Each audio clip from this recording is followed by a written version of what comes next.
It looked like a dog, you know. They call it like the dog man or something. I mean, this thing was built. I mean, this thing was rugged. I mean, it's something I wouldn't want to tangle with it, you know. One night, I'm sitting there and I had a dead body in my bed.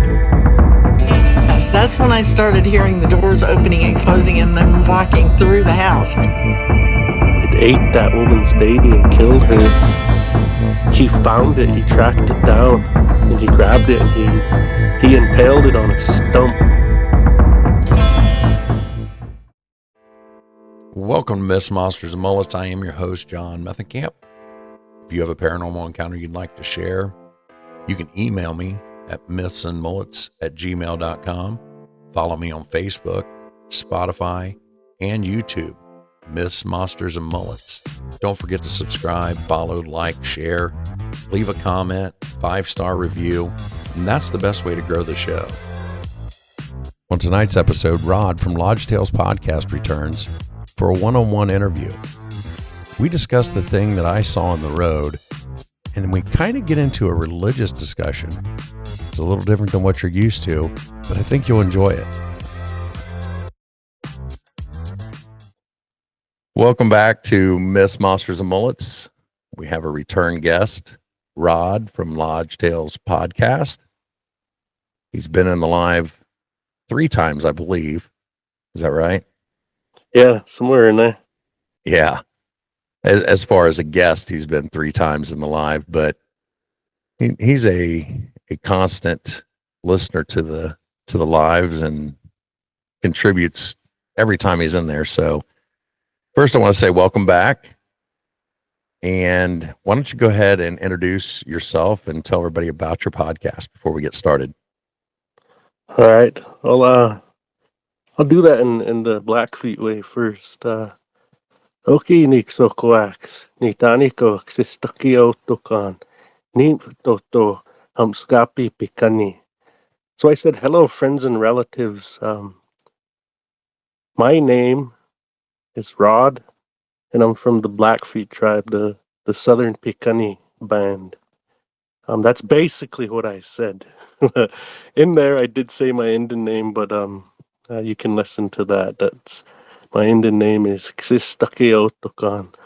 But anyways, so my podcast that I do is Indigenous ghost stories. You know, anybody that's an Indigenous person are the ones I reach out to, because I feel that niche isn't fulfilled very well in the podcast world today. So I'm doing my part to kind of fill that void and, center all my content around that kind of area, because we may have people that tell ghost stories from the indigenous people that they've just pulled off the internet, right? Well, these stories in my podcast are first-hand accounts of the people on these different reservations that have had experiences with the paranormal and strange, Bigfoot, UFOs, things like that. So that's kind of where I'm at with that, and that's what I do. So you're from the Blackfoot tribe. For a lot of my listeners, they may not know anything about the Blackfoot tribe. Could you maybe give us a little background and, where you're located, things like that?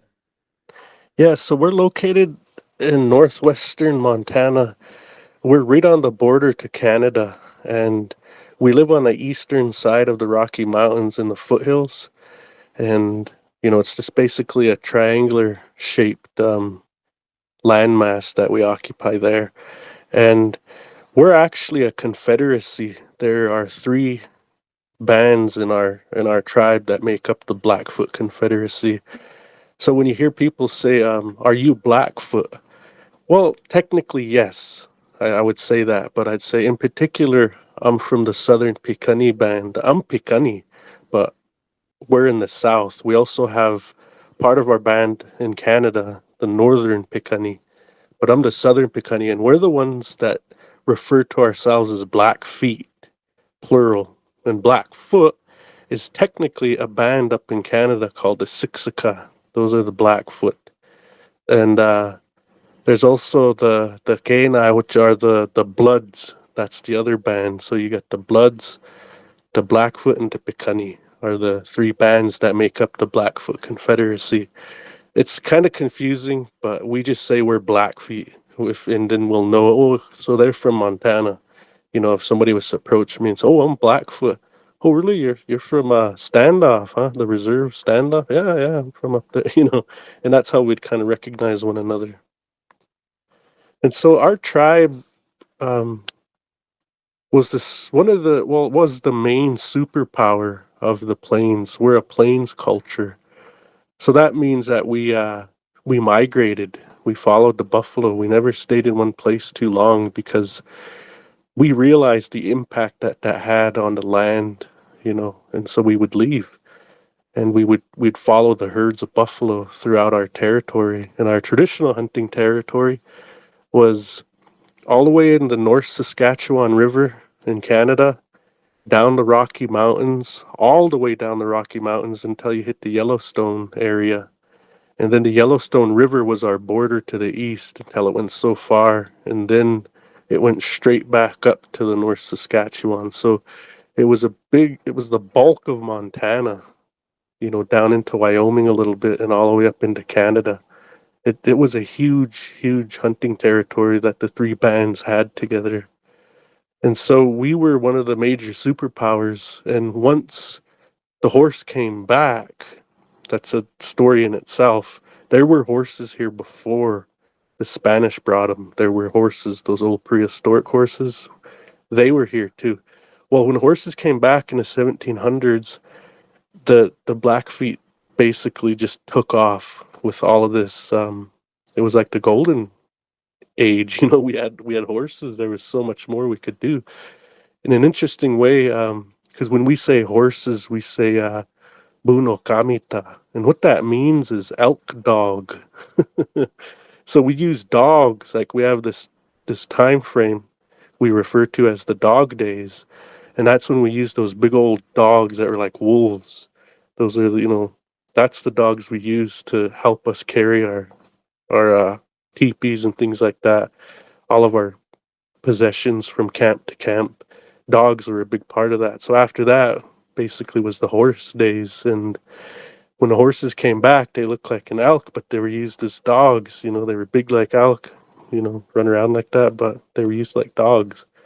So that's why we call them elk dog. That's what it translates to. And so it's really funny in our language, everything translates twice. Like when I say I was to say, Ksakawa, how does it go? Ksakawa wasi. If I was to say something like that, what I would be saying um, is a ground deer. um, but what I'm saying really is a spider. So you got to translate it twice. Yeah, awakasi's deer and ksa like that sound is low like ground. So awakasi. So when you say that, you're talking about a spider. So everything translates twice. It's kind of weird, but like not everything, but most of the stuff translates like that. Like if I was to just talk to you and say, "Oh yeah, my elk dog over here," you'd be like, "What? What are you talking about, elk dog?" "Oh, I mean horse." But Yeah. it's kind of an interesting thing with the language and stuff, because most of us walk in a few different worlds that are natives. Like, for one, we walk in our world, of course, and then we come out off the res, which is like a foreign land to us, and we got to walk there too.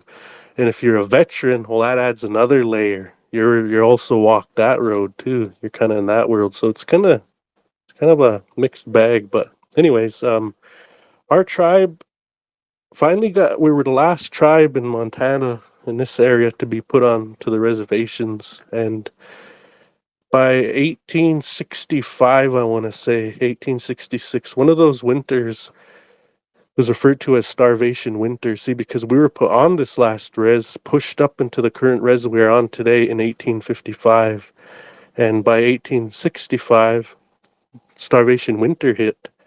The the Indian agents didn't bring the rations and stuff because they had an agreement. You stop going out, hunting and taking off outside of this area. And we'll go ahead and give you guys rations. There'll be no need for you to leave, and you can start farming and ranching, and you'll self-sustain like that. And so that was one of the agreements, but they failed that winter. And so a bunch of my people starved to death. And by the end of that winter, there was only 2,500 of us left in the whole Confederacy. So I am descended from those 2,500 people.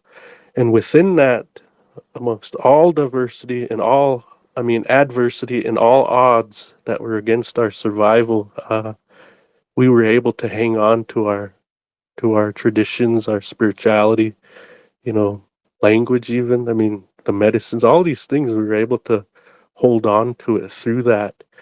When my grandpa would tell me stories about that time, there was I said, Grandpa, how did they make it through that time? He says, oh, it was really bad. He didn't go too much into it.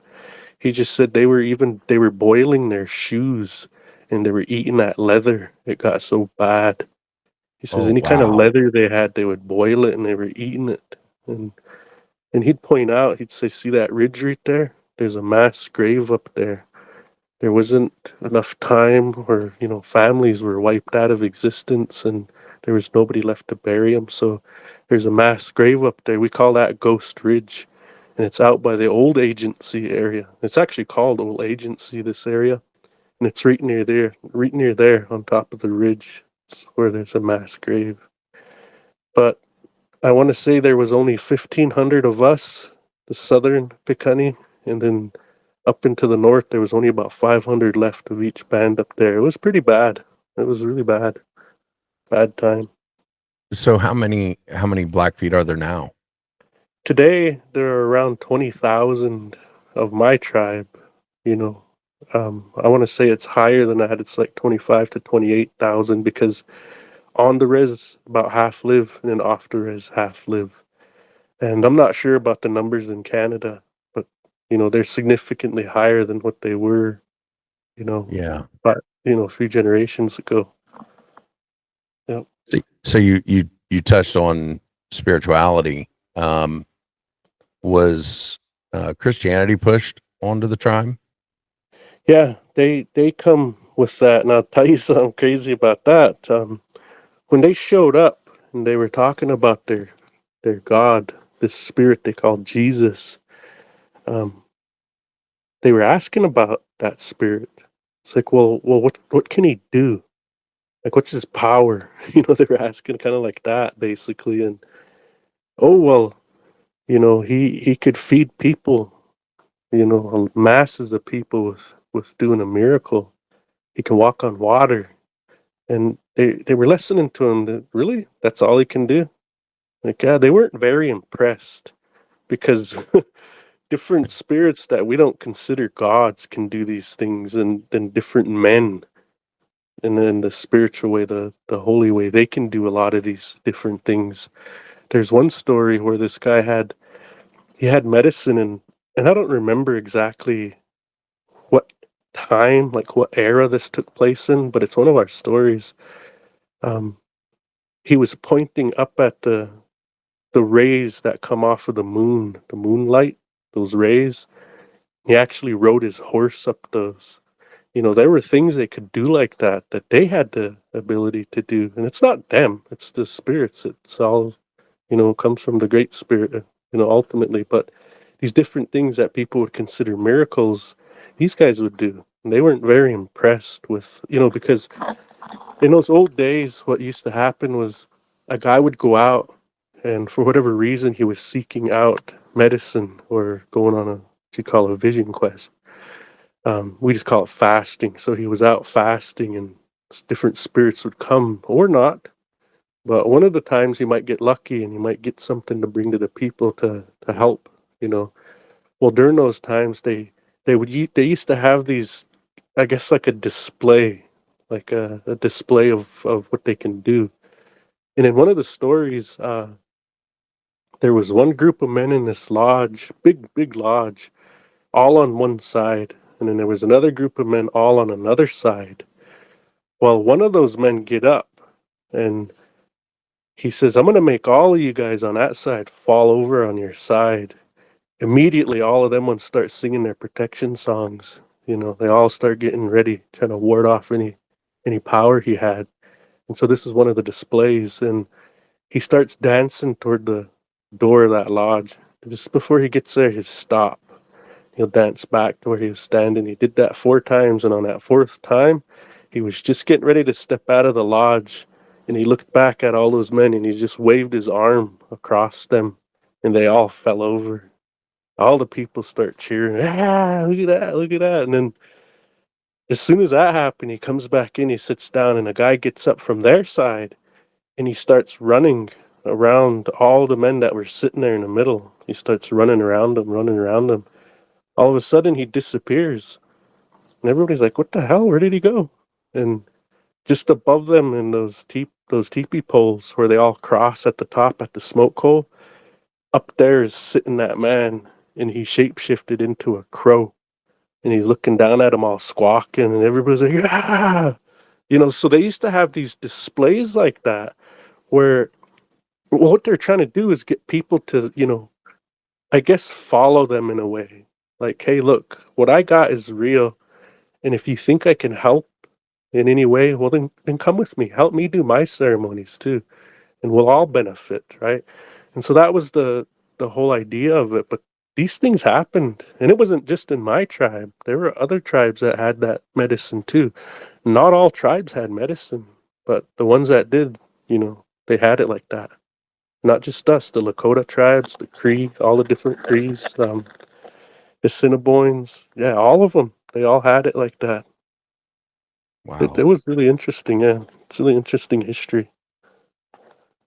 So, one of the things that, is, I don't want to say popular, but it's kind of well known, is all around the world, it seems every culture has a flood story. Hmm. Like Noah's Ark type flood story. Um, does your culture have that? Yeah, yeah. There was a flood story. When that happened, we have a story of this muskrat is the one that went down, and when he went down, see, there was this being here, and he was here but since before that flood time. And when he was here, we call him Old Man or Napi. And this is one of the Napi stories. But when he come up, see, because Napi, let me just describe who Napi is first. Napi was, so before the flood, there were people. And these people come from Mudman and Ribwoman in our Genesis stories. And Mudman, see, we're really literal on how things are. So Mudman, they say, was created, when Napi Natusi was here on this land, or the creator was here, he decided to create an image of himself. And the image he created was Mudman. And how he did it was he gathered up clay by the river and just shaped it. Then he blew life into it. And he came to life, and he started kind of stumbling around, didn't really know how to walk or anything. This was Mudman. And by this time, Napi Natusi could only come here during the new moon, when there was no moon in the sky. Those 4 days were the only time, and he would come down, and he would teach Mudman how to live. And in this time, there was no such thing as death. Death wasn't introduced yet. So these people lived a long, long time. And over time, as he was teaching them how to live on this world in balance and in harmony with everything, he got lonely. Mudman got lonely, and he asked the Creator if he could make him a companion, and that's when he put him to sleep. And in our story, same, he reached in and he grabbed his rib, and he created woman from that rib. That's Rib Woman. And it always blew my mind, like, how do you guys in the Bible know our story? Man, ours is like way older than your Bible. Like, our ways are like 40,000 plus years old. Like, how? Anyways, that's a whole different topic. But he creates his companion, and they start having children. And remember, there's no death yet. And so over time, the children, as they grew up, they started playing adult and they got kicked away, basically started having kids of their own. And they, hey, you're not supposed to do that. You guys gotta go live over here now. And it just happened like that. It just kept happening. And people were, you know, populating everywhere. Well, it got to the point where Mudman and Ribwoman couldn't even visit all of their children, you know. It would take them all year to go to every one of their camps, and they even started developing their own languages. They couldn't even understand them after a while. And at that time, that's when she asked the creator, can we have death so that these children, you know, value us more? They don't even come to visit us anymore, and we can't even go see them all anymore. And she was holding a baby at the time. They had a baby, her and Mudman, and he said, well, I tell you what, and they were sitting by this river, if I throw this buffalo chip into the water and it floats, things will stay the way they are. There will be no death. And she said, and so he threw it in, you know, it floated. So, well, there it is. No, no, no, that's not how it should be. How about we throw this rock in there? And if it floats, then it'll be as it should be. And he said, well, have it your way. And she threw that rock in there and it sunk.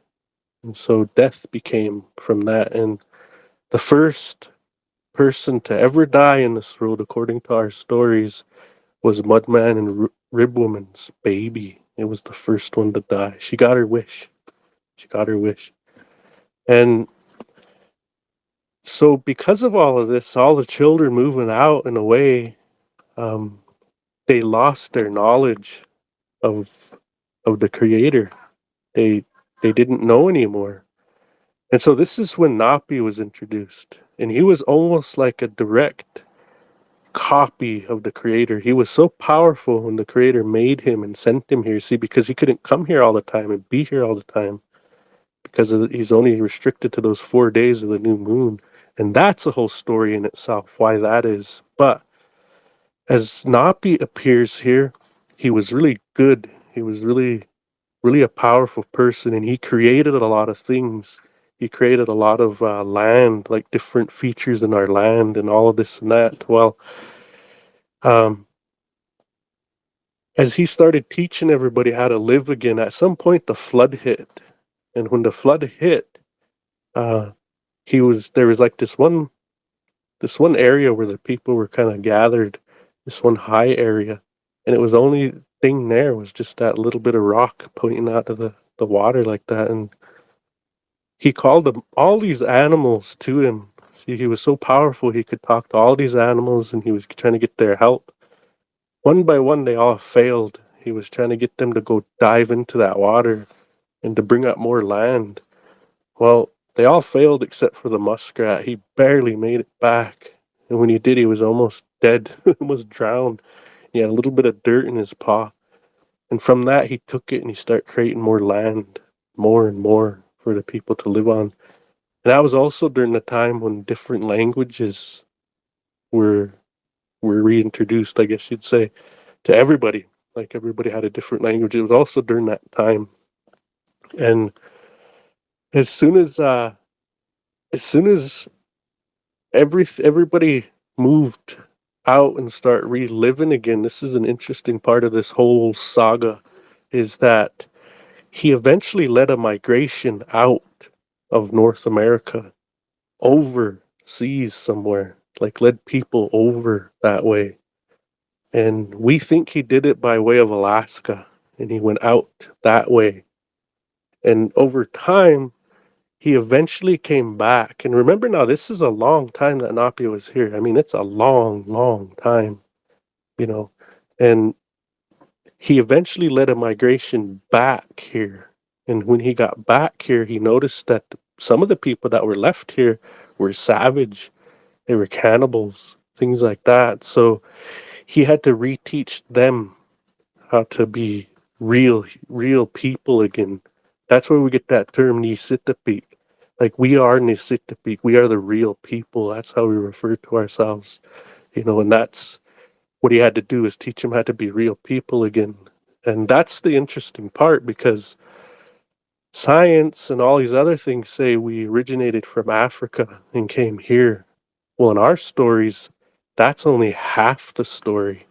There was a whole time before that. And then, so to a lot of us, when we hear these guys say, oh, because they'll call us Chinese, they'll call us Mongolian. Yeah, you keep thinking what you want, but there's a history that's way older than we even remember as people. So whatever, we don't really listen to that. So we have our own way looking at the world I, and the history. I think it's interesting that the your traditions and stories, there are a lot of parallels to Judaism and Christianity there. Well, they say that those religions kind of gathered from everybody else around them and used them. That's what they say, but I don't know. Our ways are, well, this is how it was described to me. There are many paths to the same source. So not every religion, that doesn't mean they're wrong because they don't believe what you believe. They have their own path to the Creator. And that's all he wanted, was us not to forget him. So he has a different way for each, group of people of how to reach him and be with him and, know him, things like that. So we don't look at the Lakota way and say, oh, that's wrong, because they don't do their ceremony just like this, like we do. And they don't look at us and say the same thing. We respect that their way is powerful just the way that they respect that our way is, and we don't look down on it. That's a new thing, people looking down on how you believe. That's new. It wasn't like that before. But Yeah, I think that applies to a lot of things, not just uh, spirituality or religion. mhm. Yeah, But I forget where we were going with that. Why I had to speak about Napi first. Why did I start talking about it? I had brought up the flood story. Oh, yeah, so that flood, and I did pass over that. That was during that time of that big flood. So we have stories of that too, and it's also, some of our stories are from the water days, which would be after a big flood too. We call the water days, and there was a lot of water on the earth, a lot everywhere. And a lot of our stories are from that too. So when we're looking back at history, we say, all right, well, there's the water days, there's the dog days, and then the horse days, and I don't know what we're at today, the cryptocurrency days. I don't know. Yeah, that could be a very good way to put it. I don't know how you would say that in your language, but we'd have to Yeah, I don't translate it know. twice. Yeah. Um, okay, so yeah, so that's a little backstory on your people, and kind of gives my audience a little viewpoint, you know, into where you're Hey, coming from here. I've thought of something. I've been always thinking about it. Can I kind of bring it up here real quick? Absolutely. So when people talk about these demons, they say, like how I look at it, because I don't really know, but they say they kind of look reptilian, but they're man humanoid kind of figures, and they look, they got claws, sharp teeth, kind of look reptilian, at horns and whatnot. Well, going back before Mudman and Ribwoman, they said that when the creator first made this planet, when he first made it, he gathered the stardust and he formed it into a ball and blew life into that. And that was actually the creator's first wife, was the earth. That's what they say in our way. And he could make himself small so he could go on it. And that's what they say he did. He made himself small and he started creating things like grass was like the first thing they say he created. And then flowers, all these, because he's seen lava. And when he seen that lava, he looked at it and there was the different colors and the stone after it kind of settled, obsidian. He was looking at those. I want to make something like that. So he started making all these, flowers and whatnot, and different things he would be down here. And at one point, he decided to create a life. And so, again, he took from the river the clay alongside the river and he kind of rolled it in his hand and it formed a shape like a snake. And he said that, when he blew life into that, and he said, I'm gonna have you live here first. And he gave it instructions on how to live on this earth to be, in balance with everything. Well, they didn't listen to him. And after a long time, they started growing legs. They started living out of balance to the way he wanted, it to be. And so he punished them. And they say the first time he punished them, he boiled the earth, is what he says. He boiled the earth. I'm thinking the ring of fire, all the volcanoes going off. And that's what he said he did. And when that happened, there was one female that had, you know, eggs inside of her, and she crawled away from it all and escaped that destruction. And he found her, and he said, because he always trying to give things chances that he created. And when he gave her that chance, he said, from you more will come. You can try again. So life went on again, millions of years, and again they grew legs and they started, living out of balance. And so the second time, they say he flooded the earth to get rid of them, because there was too many and they weren't living the way he meant them to live. And again, one female was pregnant and she was able to escape all of that.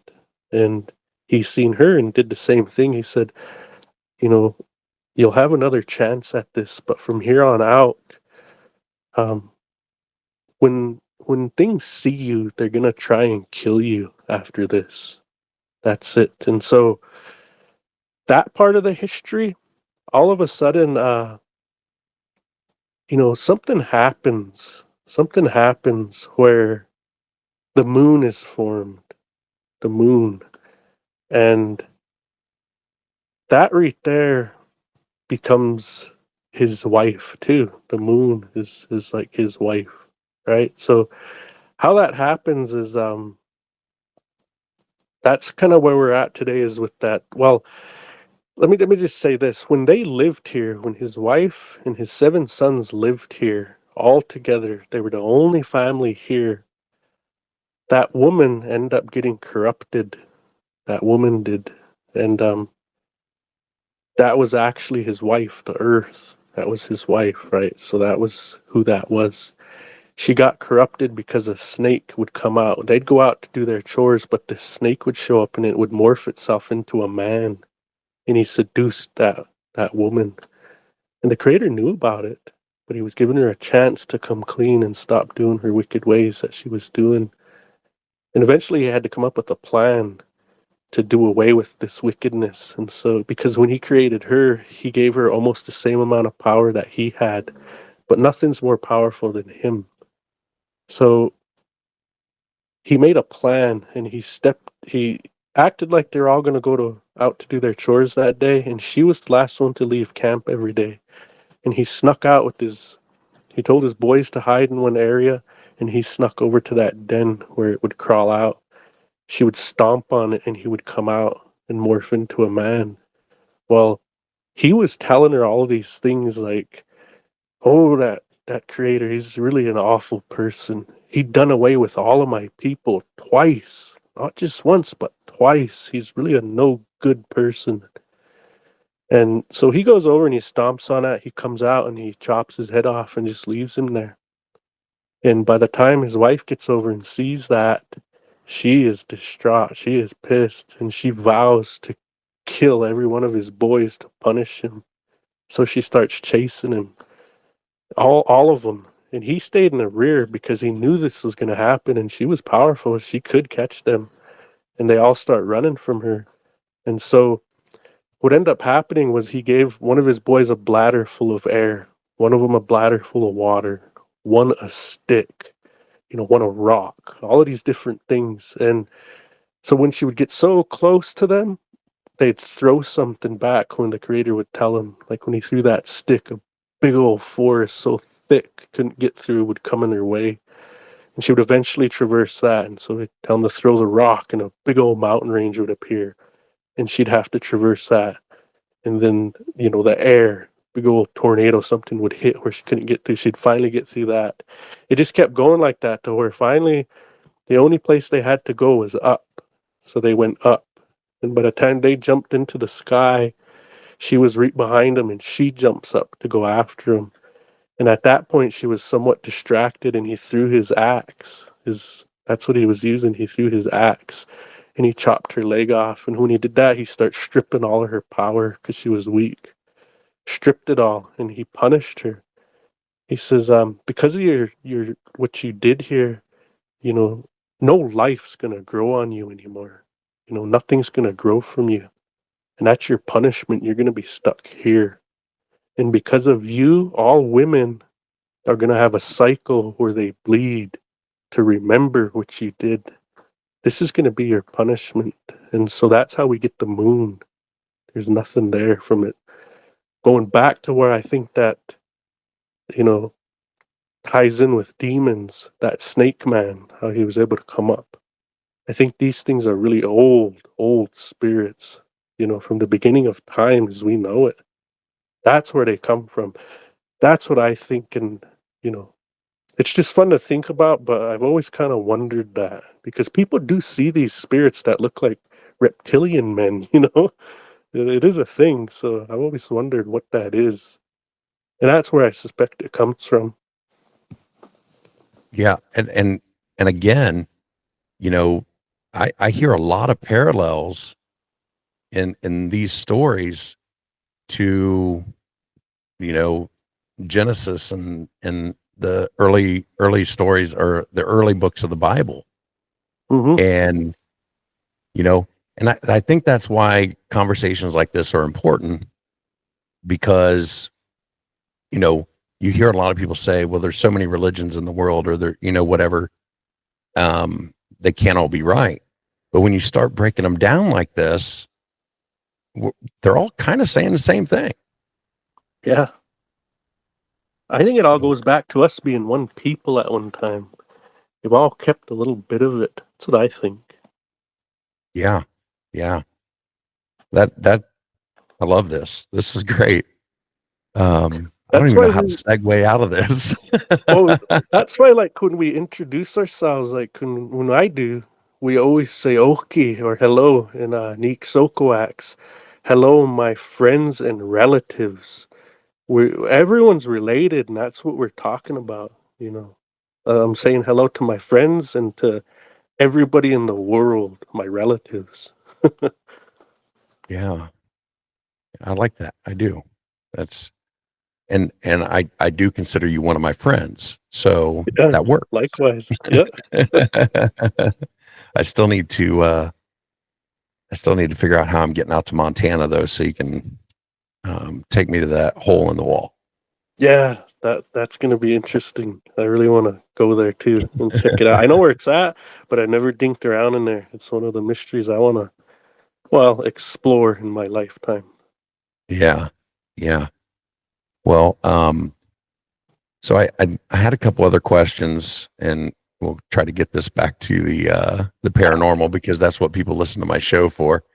Yeah, But so you've listened to um my encounter with what I call the thing. yeah, mhm. Um I've had a lot of people give me different opinions on what that might have been. But we talked I think through text message about this. And I would could you tell everybody what you think I saw was? Well, I don't know if you could, kinda remind me a little bit about it. It was the it was I just a know what it torso. yeah, yeah, I know what you were saying, but, like, so when you seen it, the one detail I guess I'm kinda needing a reminder of was you were driving and it was beside the road, or was it on the road? It was on the road. It was in the center of the road. Yeah.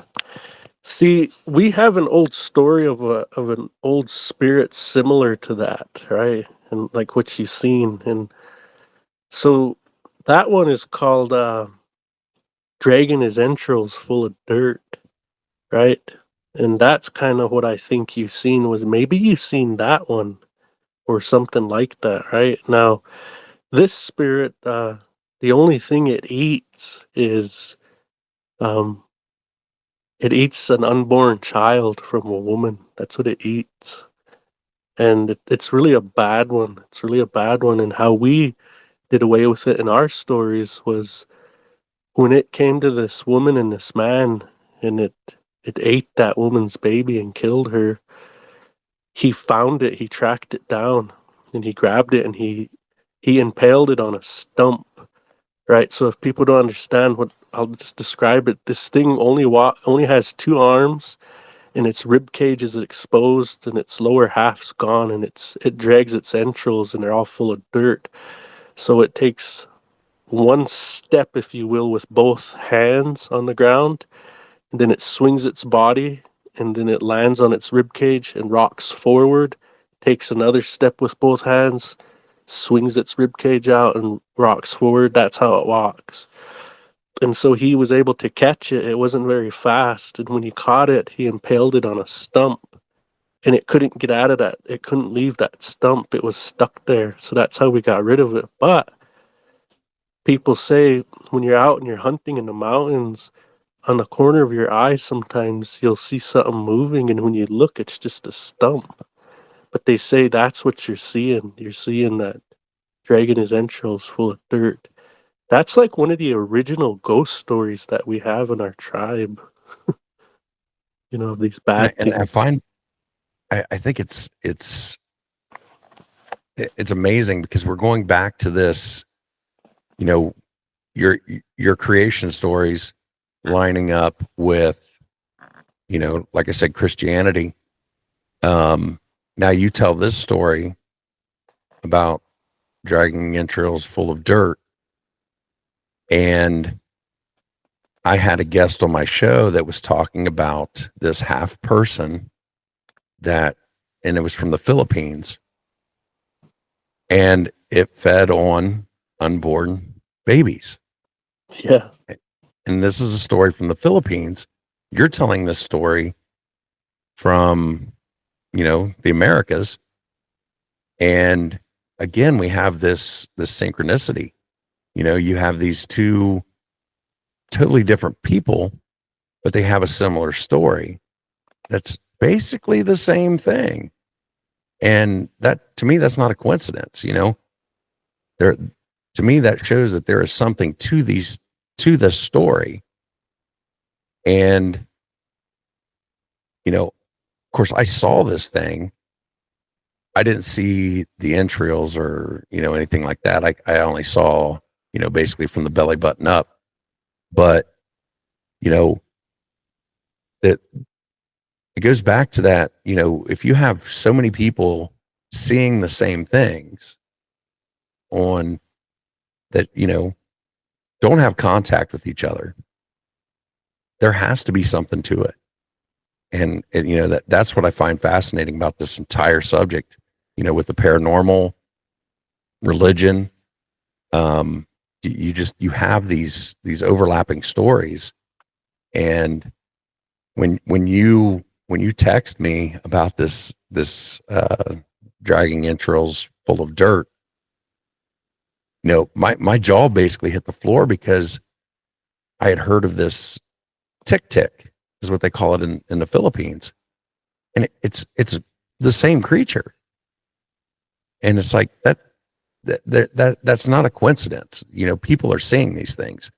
And I just, all this just fascinates me. And so far, what you describe as, this creature lines up the most to what I saw. And,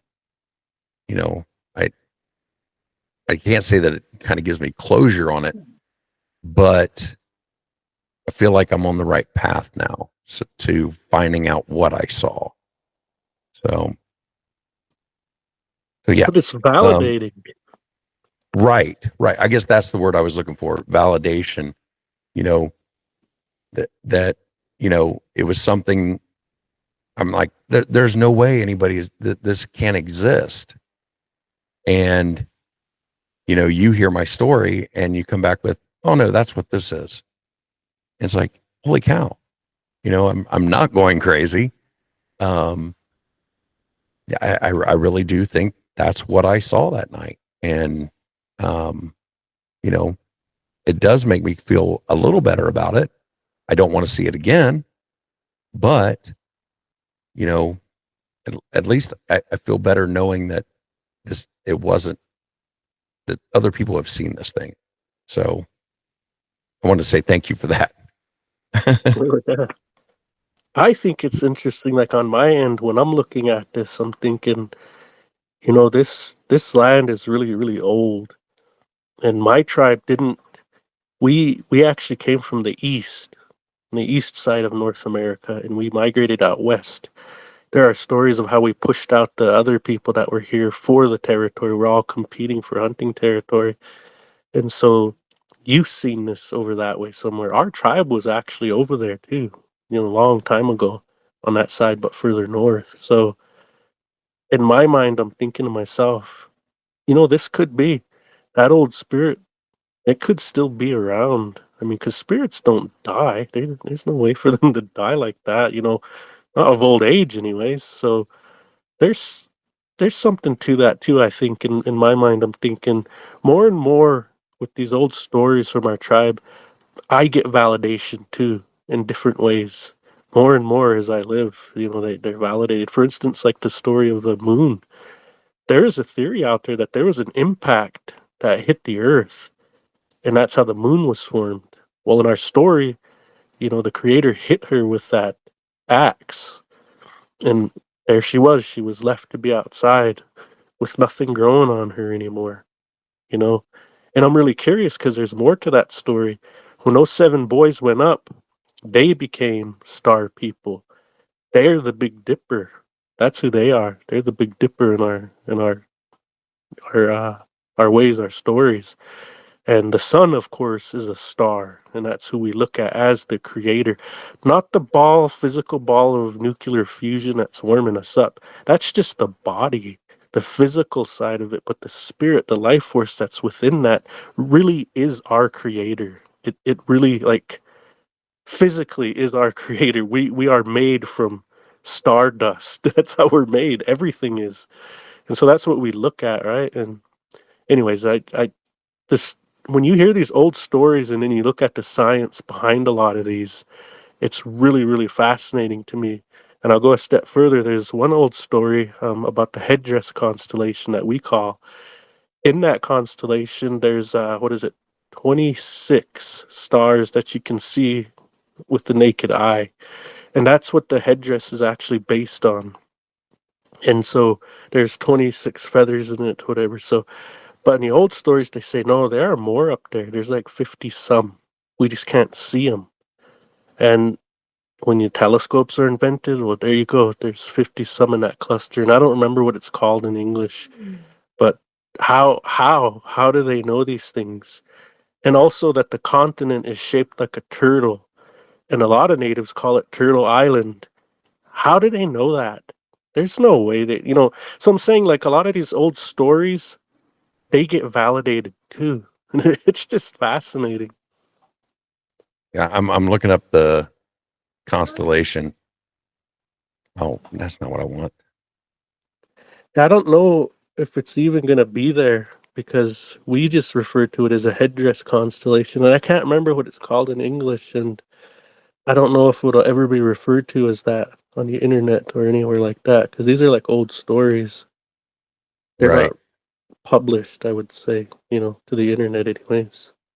Yeah, it keeps giving me it's giving me basically like hats that have stars on them. I don't think that's what you're talking about. No, But no. we're gonna have to dig into that one a little more to figure out which one we're talking about. But yeah, and you're talking about we're all made from stardust and stuff. Science has proven that, that when these comets and stuff come by, they have the building blocks that we need for life. So it again, it's all these things going in circles, and it fascinates me. Absolutely fascinates me. Yeah. So let's try to get back to the paranormal. I know I've probably lost some people that were thinking they were going to get cryptids and things like that. Okay. So when in one of the previous interviews, you talked about things like rock spirits and water spirits, Mm-hmm. and I'm sure that not a lot of my listeners would understand what you're talking about. So maybe we could go into those instead of, like Bigfoot or anything like that everybody talks about. I kind of want to talk about some of these lesser known spirits. Yeah. So I guess we could start with the water spirits. They're really powerful spirits. They're really powerful. There's outside of my tribe, I don't see a lot of recognition for them. I don't think people really realize that that's a thing, that they're there all around us. And because after a rainstorm, when there's a little tiny puddle right there that you just walk by, there's a sweet to be in that too.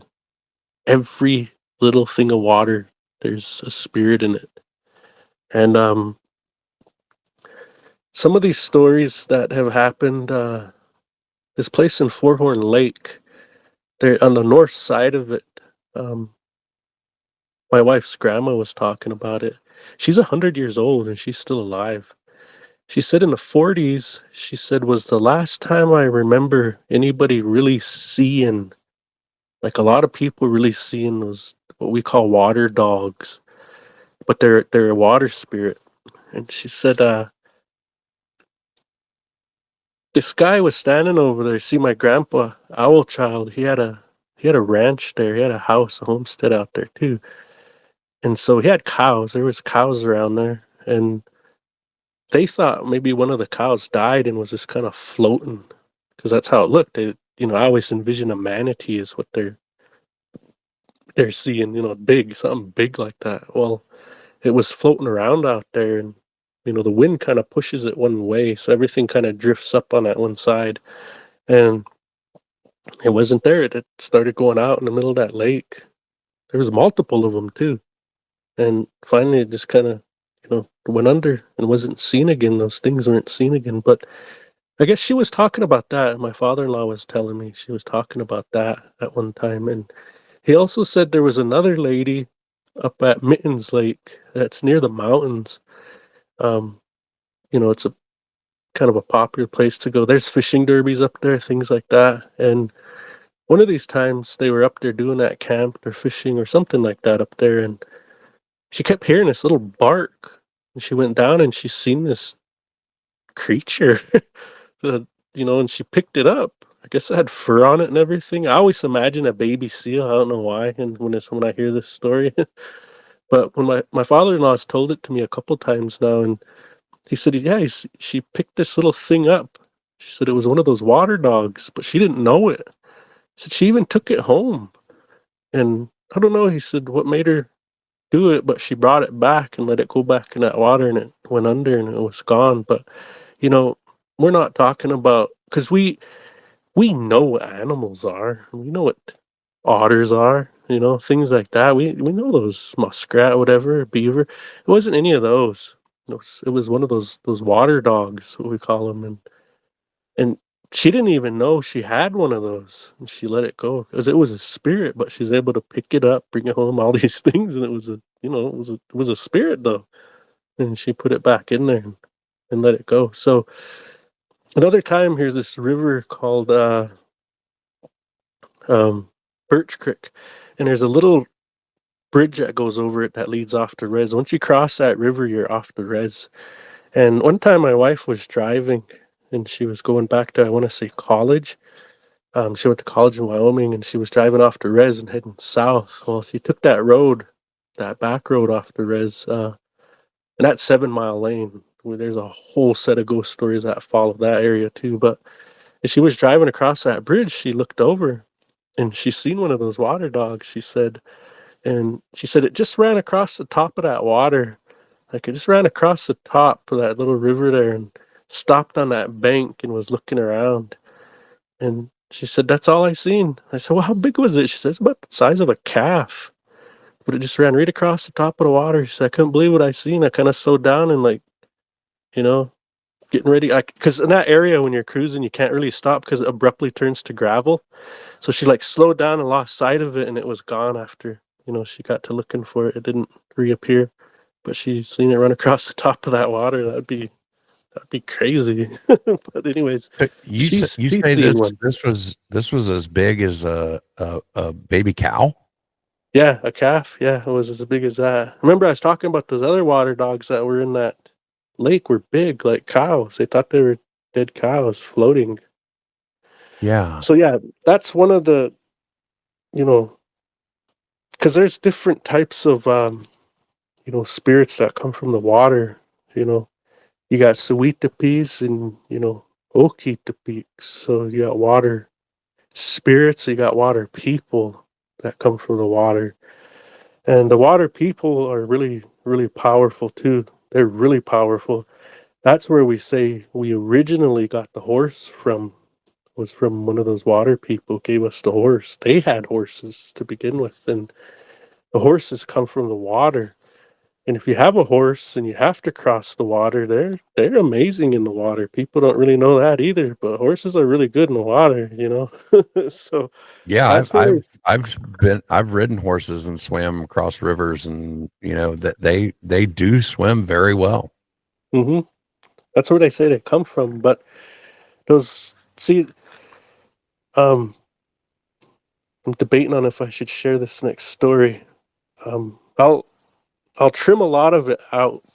Uh, okay, so there was a time in my life where it was really, really tough, and I had did everything I could do, and I I didn't know how to overcome these obstacles I was having, but I tried.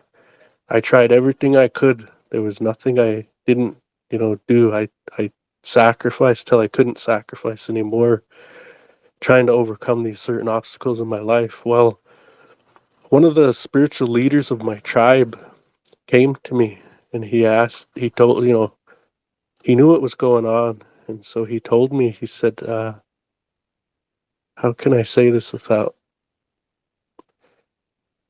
in a nutshell, I can't tell you exactly what we do. I shouldn't share that on a platform like this. But in a nutshell, he sent me to those water people to ask them to help me with these things that were going on, and so I did. And when I did that, and I gave it all to them, everything worked out the way it was supposed to after that. Those obstacles were overcome, and everything smoothed out in my life. So these different things that are here, that's what I'm saying, those water spirits are really, really powerful. I mean, they're so powerful that they can change your life. It's amazing with the what's here and what can help us that a lot of us don't even realize is here or is even a thing. And I'm so thankful that my ancestors that survived all of these hardships kept those things for us, kept this knowledge alive for us. Or else I don't know where I'd be without a lot of that in my life. So anyways, that's one of the more, I guess, intimate for me stories about these water spirits. They're really powerful, and there's also stories of them.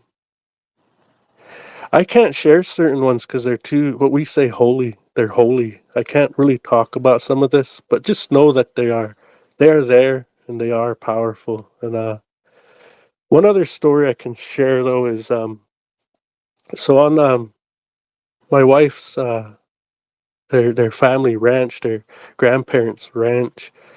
That ranch land's still there. They still stay there.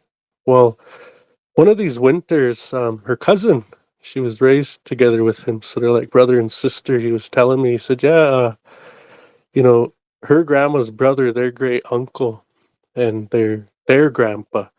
So the husband and the brother-in-law, they were out and they were punching holes in the little river that's near there for the horses and the cows one winter. And he had like this, it was a pitchfork or it was a like a spade or something, and he was, trying to get through that. And when he punched through, he just started walking back and he was kind of shook up, and all he was saying was sweet sweet and he didn't really want to stay there. And I guess what ended up happening was when he busted through that ice, he hit one of those sweet he he hit it and it kind of freaked him out, and he just walked away from it, just dropped everything and walked back up to the house. Didn't want to be there anymore. When they start looking around, I guess it was gone, but he thought he killed it. That's really odd on how you could kill a spirit, but he thought he did because he hit it when he punched through the ice and just got out of there. So So he saw this spirit yeah, then. Oh yeah. wow. So it looked like a man. It was like a man. So maybe it's an Okitapi, but he seen him and he thought he had killed him. And he just left and was saying, water spirit, water spirit, water spirit, shaking his head, walking away. Oh wow. Mm. Wow. And So so, you also had brought up unless you had more about the water spirits. well, just know that they're really, the water plays a big part in life, everybody's lives, whether we realize it or not. And it's not like a lot of the ceremonies, like that sweat lodge, water's a big part of that. I just kind of wanted to make that point. But yeah, go ahead. So one of the other things that you had brought up in passing in one of the previous interviews were rock spirits. Yeah, so again, sweat lodge rocks, they're really powerful. Those spirits are. And so when I was a kid, like the first time I really kind of, I guess it opened my eyes, was I was getting ready to go into the Marine Corps and I was scared. And I thought maybe I wouldn't make it back alive, and so I was worried. And I went to my grandpa and I voiced my concerns, and he says, all right, well, I'll go tell, you know, one of our other spiritual leaders that he was raised with. He said, I'll go tell him. And so he told him, and he says, he told me to tell you he wants you to come out to his sweat. He's having a sweat at this time to come out, and he's going to help you. And so what I asked for was protection. Like, Grandpa, can you maybe ask him for protection for me or something before I leave? And so I went to that sweat, and I remember when we were standing there before the sweat started, uh, he was showing us, he was teaching us, boys, this is how you do this part. And when you start this, you start like this. And then you do this. Then you do this. And it was just that old man and all of us young boys. None of us were out of high school or anything yet. We're all, I think I was a senior in high school. We were just kids. And he was just showing us different things about how you build that and start it and everything. And we had to wait for those rocks to get hot. And he was standing there. And we were just kind of all visiting, laughing. It's always happy times when you're doing these. It's really a happy time. It just uplifting. So you're always in a good mood. Well, he got quiet and he was staring at those rocks. He made this sound. He said he's gonna. I'll mimic it. He's going, oh, ooh, like that, and he was staring at those rocks. He says, "Those rocks are really talking." He said, This is gonna be a really good sweat. They're just talking," and we just stopped and all stared at him. But he was on a different level than us. He had different insights. He knew secrets of the universe that we never knew. And so he could hear these things happening, those spirits, he could hear them a lot of times. And so when we go into that sweat finally, I can't talk about what happened in there exactly. I can't even allude to things. I just can't, there's no way to skirt this. So long story short, I got the protection I needed, and everything that was involved in that whole thing, I look back and I look at it. The rocks were there, the water, the fire, and the air, and all of us, all these elements were there.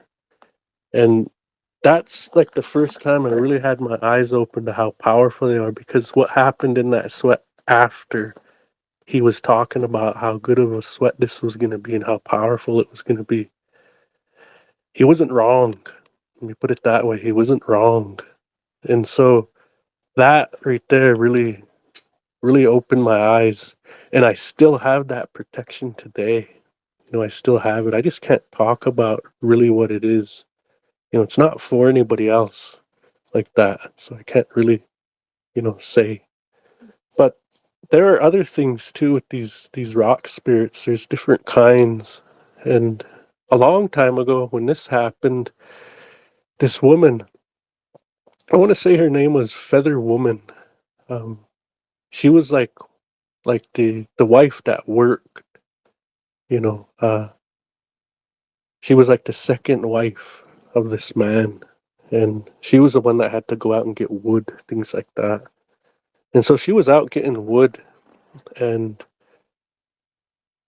she kept hearing this singing, and there was some singing, she's hearing it, and she finally followed that little voice that was singing, and she gets up to it, and it's a little rock, and it's singing, and it tells her, I'm going to teach you these songs. I'm going to teach you this.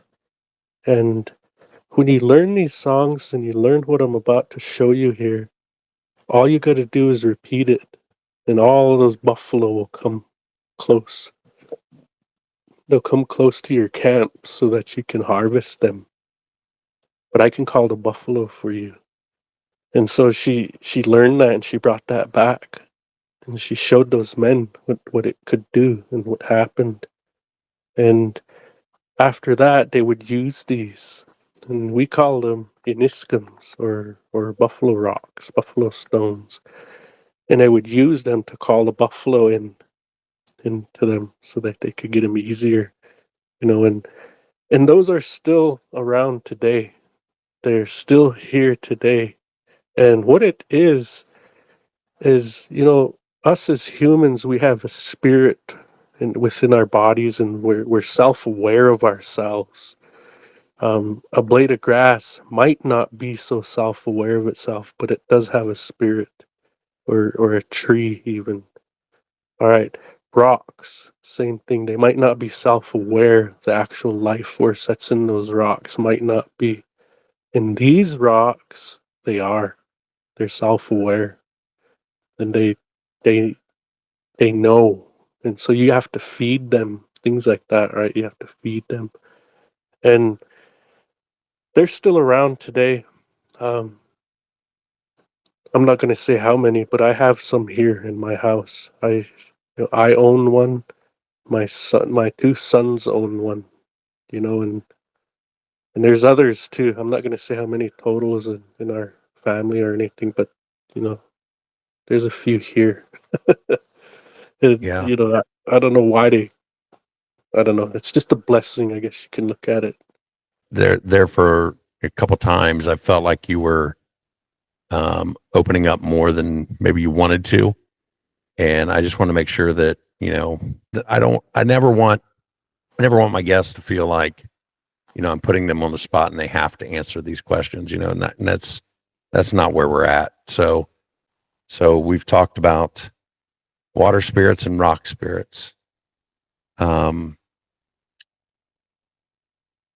Now I'm not even sure where to go from here. Well, one more story about those rocks. I could tell you one more. Okay.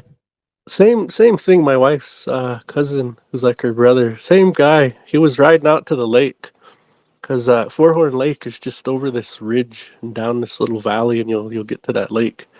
That's how close my wife's family lives to the place today. And one time he was riding back on his horse, and he was just, so what happened was his horses. He was chasing them back, and they all kind of split, and he kind of had to like take this like shortcut around to try and round them back up. They had this one horse that was really smart, and it would always guide them. It would always elude them, that herd that they have. Well, as he was going up this other way, he noticed this rock was on the ground, and his horse starts shying away.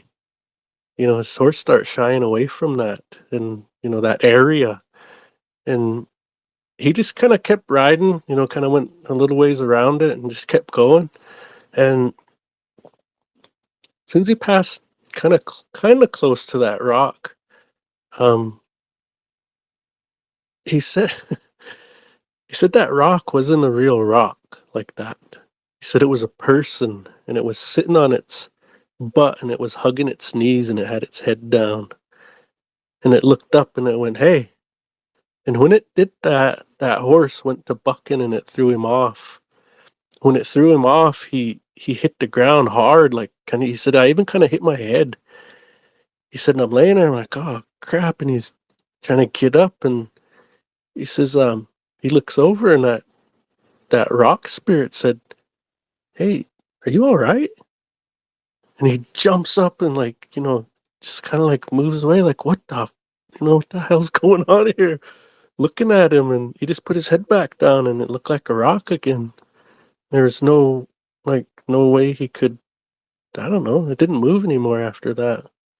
But another time, almost the same exact scenario. Um, he was riding in late, and he was just crossing over the ridge, and he seen this person running, and he thought, "Oh, geez, that's probably my, Uncle so and so, because he likes to run out here. I'm gonna try and catch him." And so he started trying to catch him. He said, "Man, I got over that ridge because I seen him cross over, so I started whipping both sides. I got up there quick, and I was just getting ready to run him down and ask what he was doing." And he said, "Geez, I noticed as I was getting closer to him," he says, "it wasn't my uncle. I don't know who it was." He says, "but he was just shrinking. He was just getting smaller and smaller and smaller. So finally, it wasn't even tall, like maybe a foot and a half tall or so. And he seen me behind him. He'd look back, see me chasing him, running him down." He said, when he got really small like that, he just turned abruptly to the right and just dove right into that. There's like a little bank. He just dove right into that, and he was a rock at that point. That was another one of those rock stories about those spirits. That is awesome. That is Yeah. awesome. Yeah, Rod, I tell you what, we could probably sit here and talk for the entire night. But I think we're at a little over an hour right now. So I think this would probably be a good place to stop for this interview. Okay. And maybe we can do this again, because I mean, I feel like like I said, I could talk to you for hours and hours and hours, and um and this stuff just it absolutely fascinates me, because I love learning about different cultures, and of course, I love the paranormal, Hmm. and to me, anything that's outside the normal is paranormal. So for me, all of this is paranormal. So maybe we can set up another time down the road here, Yeah. and we could do this again, or maybe we can make this a regular thing where we just sit down and talk, once a month or something like that, and share some stories. But Yeah. before we go, why don't you go ahead and tell everybody where they can find Lodge Tales? And yeah.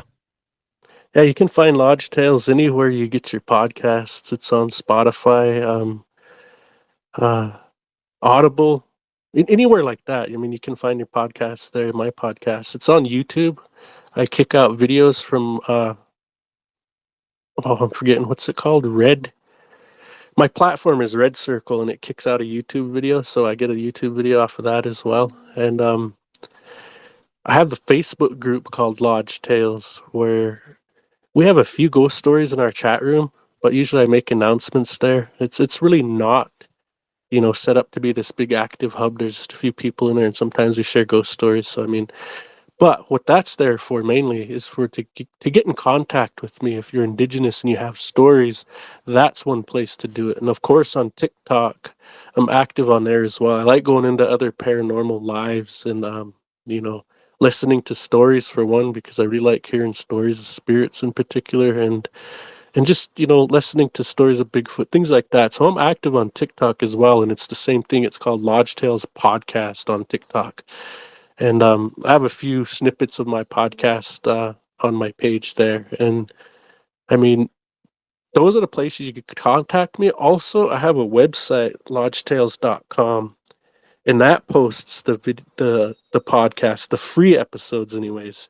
And if you want the members only content, you have to become a member on Patreon. And I usually save the really good interviews, what I think are the juicy ones for that, because I believe that if you're gonna pay for a podcast, man, you should get some really good stuff, and that's kind of my way of looking at that. So I reserve the best for that, and everything else is for everybody. But even the free episodes for everybody are really, really good. I mean, I've done 60 episodes now, and they all have something for somebody. They're all really good. I mean, if you like the paranormal, that's probably something that might interest you. But to forewarn everyone, I'm self-taught, so there was a learning curve. Not all the audio is the best, but you still get the idea. You still get the stories, and it's kind of, I guess, all that matters in the end. And I feel that about the audio, and it is a big learning curve when you just come into this not knowing what you're doing. Yeah. And I was listening to your first time when you came into the live, when I had my Santa shirt on. Yeah. Yeah. Yeah, that compared to what this audio will sound like, man, it's horrible. It really is. But I have a lot of good content that I've gotten from those lives that I still haven't released yet. So, people are going to have to bear with it for just a little while longer until we get caught up. But yeah, I get it. The audio is it's hard. It really is. Definitely a curve there, man. Absolutely. Well, Rod, I really do appreciate you coming in tonight, and I will see you on TikTok live this Sunday at 7 p.m. Eastern time. All right, we'll see you. If I don't make it there, I'm just getting back from work and I'll be in late. All right. I'll talk to you later. Okay, see ya.